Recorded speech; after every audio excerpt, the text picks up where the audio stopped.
dal leen nag jàmm yéen ñi safoo les talibé Sonko TV mu mel ni rek ni ki tey ci point de presse bi nga xam daal nañ koy nemmeeku mu di rek waa APR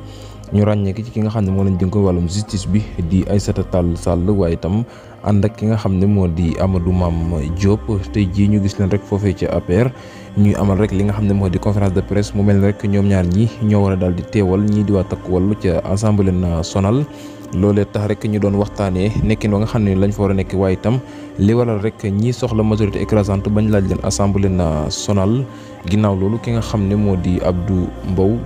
daal dina yëkkati kàddu ñëw ca mbir ma di wax ne rek ñoom Assemblée nationale buy voté loi lañ bëgg waaye itam boo xam ne dafay contrôler li nga xam ne rek mooy l'action du gouvernement waaye soxla wuñ Assemblée nationale boo xam ne dañuy xeex ak xuloo waaye itam di sànni kees ku nekk xam ne rek fa mu jëmale wax ja waaye itam soxla wuñu Assemblée nationale boo xam ne dañuy damm ay micro moom mii di Abdou Mbow waaye itam ak yeneen soxla wuñu assemblée boo xam ne da ngay saaga président de la république waaye itam soxla wuñu assemblée boo xam ne da ngay saaga premier ministre te dara du la ci fekk moom Abdou Mbow di wax ne assemblée nationale bu jublan soxla waaye itam bu juste boo xam ne dafay nekkal askan wi di dox ci seeni soxla moom Abdou Mbow niki tey ji loolee bokk na ca la mu xamle ca conférence de presse boobee ñu doon amal ñoom ñi di waa APR moom Abdou Mbow mi nga xam ne nag ki la di Macky Sall ci pare na pour daal di koy jox ay ndombay tànkam waaye itam génn ci politique bi jox Abdou Mbow li nga xam ne moo di ay ndombay tànkam moom Macky Sall ginnaaw rek bi mu fi nekkee woon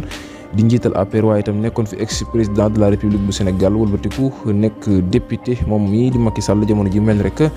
dafay bëgg a tekk ay ndombay tànkam bàyyi politique waaye itam génn ca APR jël léppam jébbal Abdou Mbow mii mu doxal mu mel ni rek loolee moom Abdou Mbow nag kon jamono ji rek kon yan bi Macky Sall yan woon mel na ni rek ca ndoddam lay bëgg a tegu ndax ki la di ex président bi pare na pour daal di koy jox rek li nga xam ne moo di ay ndombay tànkam ngir rek moom Abdou Mbow mu daal di doxal loolee bokk na ci la ñu xam ne tey jii